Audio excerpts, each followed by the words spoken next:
رسالت، جشن عید میلاد النبی، جشن عید میلاد النبی، شہزادہ سمنا، شہزادہ سمنا، شہزادہ سمنا، نعرہ تکبیر، نعرہ رسالت۔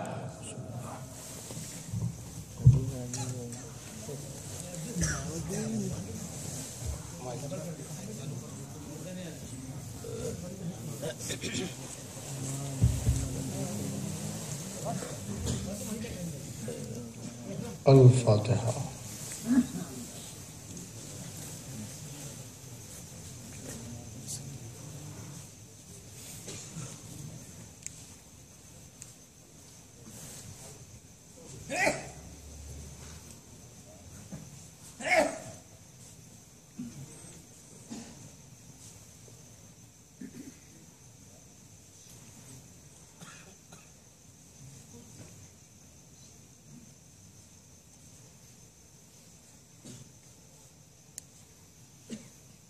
سبحان ربک رب العزت عما یصفون والسلام علی المرسلین والحمد للہ۔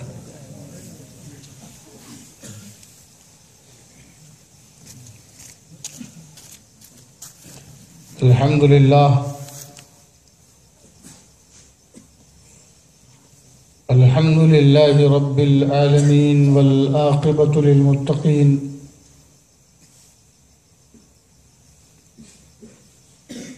والصلاة والسلام على أشرف الأنبياء والمرسلين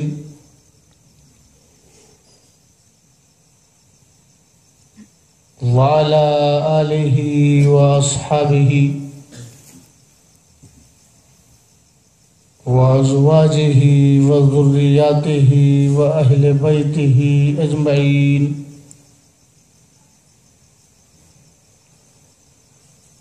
أما بعد، أعوذ بالله من الشيطان الرجيم، بسم الله الرحمن الرحيم، اهدنا الصراط المستقيم۔ سبحان اللہ، سبحان اللہ۔ صدق الله مولانا العظيم وبلغنا رسوله النبي الأمين الكريم، ونحن على ذلك لمن الشاهدين والشاكرين، والحمد لله رب العالمين۔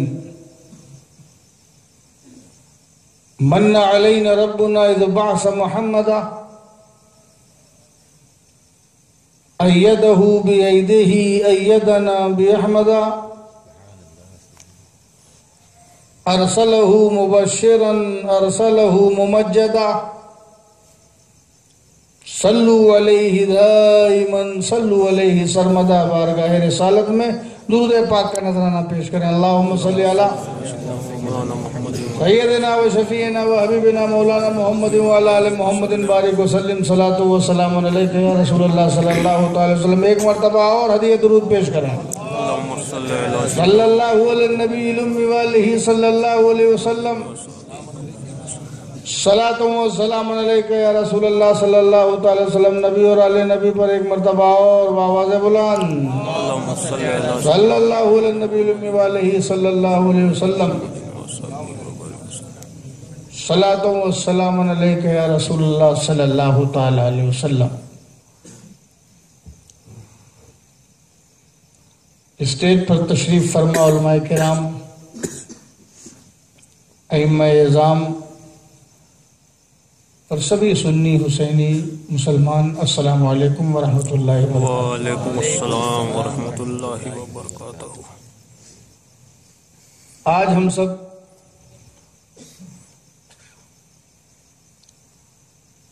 جشن عید میلاد النبی صلی اللہ علیہ وسلم کے مبارک مہینے کی مبارک محفلوں میں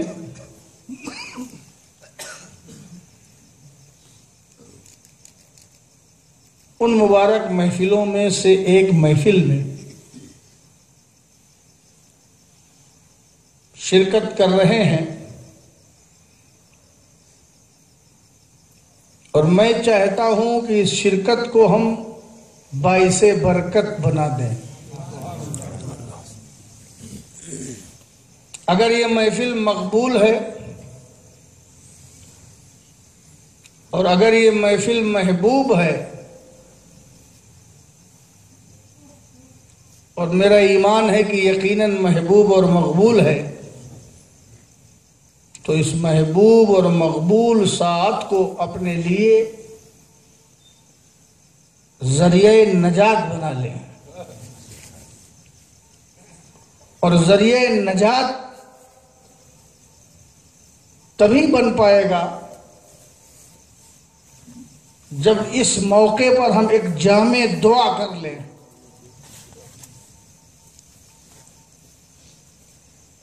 ایک ایسی جامع دعا کر لیں کہ جس دعا کے قبول ہونے کے بعد ہم میں اور جنت میں کوئی فاصلہ نہ رہنے پائے.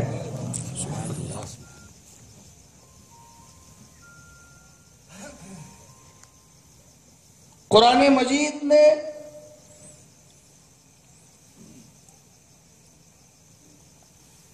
ہمیں دعا سکھائی ہے.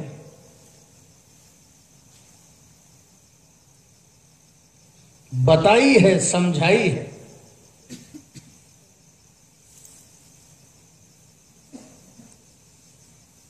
مانگنے کا سلیقہ، مانگنے کا طریقہ، مانگنے کا مزاج، مانگنے کے آداب،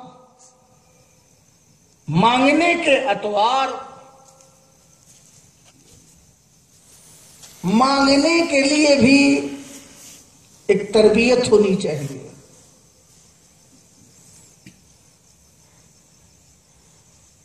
پانے میں وسیلے کی ضرورت تو ہے ہی ہے، مگر مانگنے میں بھی نہ جانے کتنے طریقوں کے وسیلے ضروری ہیں. مانگنے کے لیے ہمیں مانگنے کا طریقہ آنا چاہیے. مانگنے کا سلیقہ آنا چاہیے. مانگنے کے آداب ہم سب کو معلوم ہونے چاہیے. اگر ادب سے مانگیں گے، طریقے سے مانگیں گے، سلیقے سے مانگیں گے، اس کے رولز کو فالو کر کے مانگیں گے، تو ہمارا مانگنا خالی نہیں جائے گا. ہمیں پتہ لگانا چاہیے کہ مانگنے کا سٹیک طریقہ کیا ہے، اس کے آداب کیا ہیں، اس کا مزاج کیا ہے. کیسے مانگیں تو مانگنا سکسیس ہو جائے. کیسے ہاتھ پھیلائیں تو ہاتھ نامراد نہ لوٹے. کیسے دامن پھیلائیں تو دامن امیدوں سے بھر جائے. یہ کیسے ہوگا؟ جب ہم اس کے آداب سے واقف ہوں گے.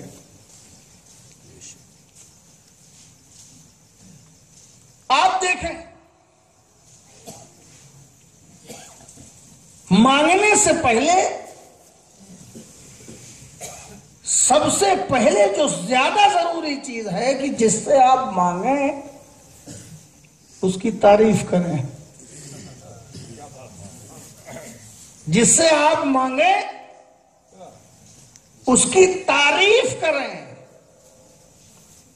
تعریف کے بعد جب آپ مانگیں گے تو انشاءاللہ آپ کامیاب ہو جائیں گے. مانگنے سے پہلے تعریف کرو. اور یہ سیکھنا ہے تو کسی گلی کے فقیری سے سیکھ لو. جب وہ مانگنے آتا ہے تو بڑے بڑے لقب دینے کی کوشش کرتا ہے، تعریف کرتا ہے. کس سخی کا دربار ہے، کس دین داتا کی چوکھٹ ہے، ہمیشہ ہم نے اس در سے پایا ہے، کھایا ہے، ہمیشہ اس در نے ہمیں نبھایا ہے، بچایا ہے، عطا کیا ہے. یہ جود و سخا والا گھر ہے، فضل و عطا والا گھر ہے. کرم والا ہے، نوازش والا ہے، تعریف کیا، تعریف کر رہا ہے. اور جیسے ہی فقیر نے تعریف کیا تو تعریف سن کے اہل خانہ جو ہے وہ مچل گیا. 5 روپیہ جو اس کے جیب میں تھا وہ تعریف سے پہلے جیب میں تھا.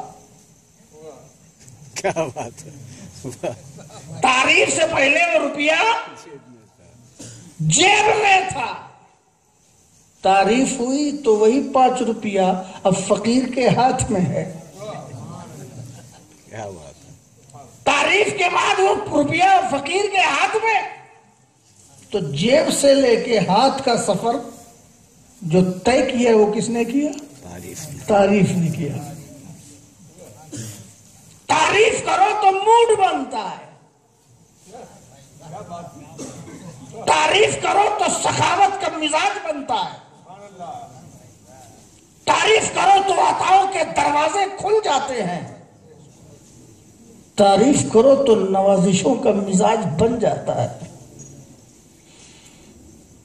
اور اسے آپ کو تجربہ بھی ہے، اور جن کا نہیں ہے انشاءاللہ ہو جائے گا، وہ کر بھی لیں گے. آپ جائیے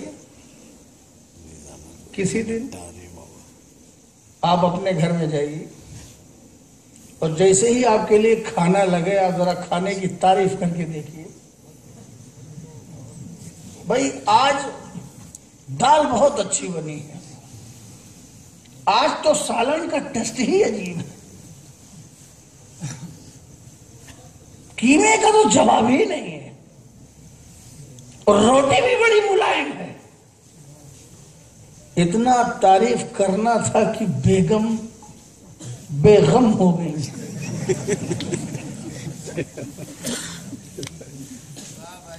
موڈ بن گیا.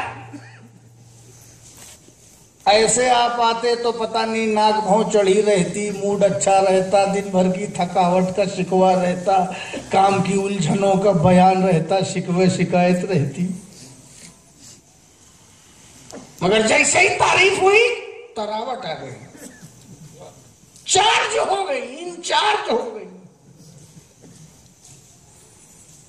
اس کے بعد عنایتوں کے دروازے کھل گئے،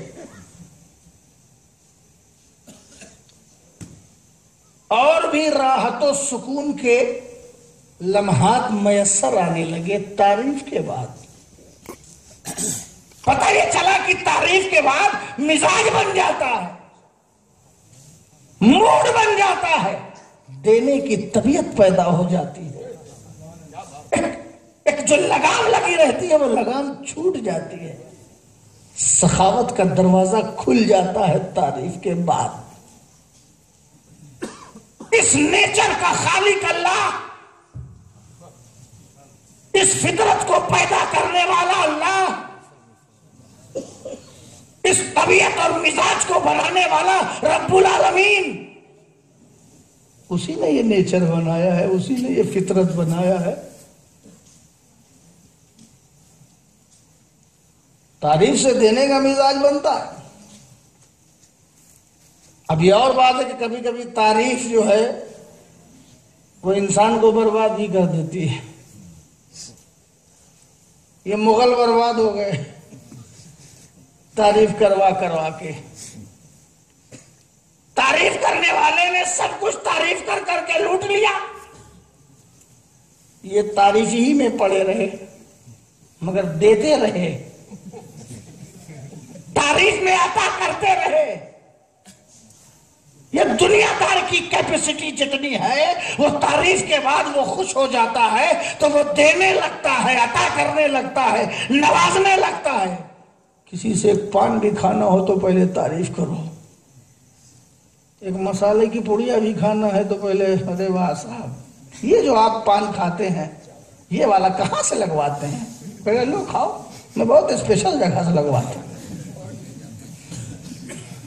تعریف کے بعد مزاج بنتا ہے. جو میں سمجھانا چاہتا ہوں وہ یہ، تعریف کے بعد سخاوت بڑھ جاتی ہے، تعریف کے بعد عطا بڑھ جاتی ہے، تعریف کے بعد نوازش بڑھ جاتی ہے، تعریف کے بعد دل ہو جاتا ہے دینے کے لیے، مائل ہو جاتا ہے آدمی تعریف کے بعد۔ اس لیے مانگنا ہے تو پہلے تعریف کرو۔ اس فطرت کا خالق اللہ، اس نے اس فطرت کو بنایا ہے۔ یہ دنیا دار ہے، دنیا دار جن کے پاس کیپیسٹی محدود ہے، وسائل محدود ہے، مگر تعریف کرو تو دنیا کا موڈ بن جاتا ہے۔ مگر اگر یہی تعریف رب کی بارگاہ میں کر دو تو وہاں موڈ بننے کی بات تو نہیں، مگر وہاں مشیت جھوم جاتی ہے، عطاؤں کے بادل برسنے لگتے ہیں۔ نعرہ تکبیر، نعرہ رسالت، شہزادہ سمنا۔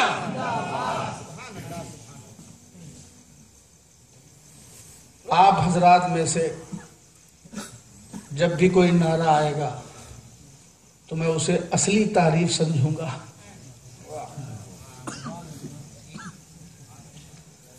باقی تقریر سنتے رہیے، آپ زحمت نہ کیجیے۔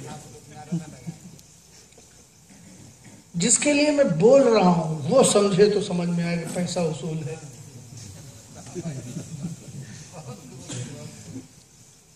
اللہ کی تعریف کرو تو اس کی مشیت جھوم جاتی ہے۔ اسی لیے مانگنے سے پہلے تعریف۔ مانگا کیا ہے؟ اہدنا الصراط المستقیم۔ مانگا ہے کہ اے اللہ ہمیں صراط مستقیم پر چلا۔ دعا کے الفاظ بھی اللہ نے بتائے۔ مانگنا ہے تو ایسے مانگو، لیکن مانگنے سے پہلے اہدنا الصراط المستقیم تو بعد میں ہے، مانگنے سے پہلے اس کی تعریف کرو۔ مانگنے سے پہلے تعریف۔ تو جب بندہ مانگنے جاتا ہے اس سے پہلے کہ کہے کہ ہمیں صراط مستقیم پہ چلا، تعریف شروع کرتا الحمدللہ رب العالمین۔ تمام تعریف دنیا کی تو انڈیویجول طور پر بھائی بہت اچھے ہو، بہت سخی ہو، بہت نیک ہو، بہت سخاوت والے ہو، اچھا کھانا بنا ہے، اچھا پینا بنا ہے، بڑے بہادر ہو، ایسے ہو ویسے ہو۔ مگر جب خدا کی تعریف کی گئی تو اسی شان کے مطابق، اب ایک تو نہیں، الحمد، تمام تعریف ہیں۔ یہ سورہ ہم روز قرآن کی سنتے ہیں، نمازوں میں امام صاحب سناتے ہیں۔ میں چاہتا ہوں کہ آج اس انداز سے آپ سن لیں کہ آپ آج کی تقریر کے بعد کل فجر کی نماز میں سورہ فاتحہ سننے کا مزہ آ جائے۔ سبحان اللہ، سبحان اللہ۔ تمام تعریف، الحمد، تمام تعریف۔ تعریف جتنی بھی ہیں، جس ٹائپ کی، جتنے کائنڈ کی، جتنی قسم کی، جتنی بھی تعریف ہے، تمام تعریف للہ۔ کس کے لیے ہے؟ الحمدللہ رب العالمین۔ تمام تعریفیں اللہ ہی کے لیے ہیں۔ کس کے لیے ہے؟ اللہ کے لیے نہیں کہا گیا، اللہ ہی کے لیے ہے۔ اس پر رکھیے گا دھیان۔ تمام تعریفیں اللہ کے لیے مخصوص ہیں۔ جو پروردگار ہے تمام جہانوں کا۔ تمام تعریفیں اللہ کے لیے مخصوص ہیں، جو پروردگار ہے تمام جہانوں کا۔ ساری ٹوٹل تعریف کر دی اور پھر اب اس کا بیان ہو رہا ہے، پھر تعریف بھی شروع ہو رہی ہے کہ پروردگار ہے، پالنے والا ہے، جتنے بھی جہان ہے سب کا پالنے والا ہے، تو تمام تعریفیں اسی کے لیے ہوگی جس کے لیے تمام جہان کا جو پالنے والا ہے، جو تمام جہان کو پالے گا اسی کے لیے تمام تعریف، جو تھوڑے لوگوں کو پالے گا اس کے لیے تمام تعریف تو نہیں ہوگی، جو تھوڑے لوگوں کی نگہداشت کرے گا اس کے لیے تعریف تو ہوگی لیکن تمام تعریف نہیں ہوگی، تمام تعریف اس کے لیے جو تمام جہانوں کا پالنے والا ہے۔ اب یہیں پر سوچیے کہ تمام تعریفیں اللہ ہی کے لیے ہیں، تو دنیا میں جس کی بھی تعریف کی جاتی ہے یہ دراصل اس کی تعریف نہیں ہے بلکہ اللہ ہی کی تعریف ہے۔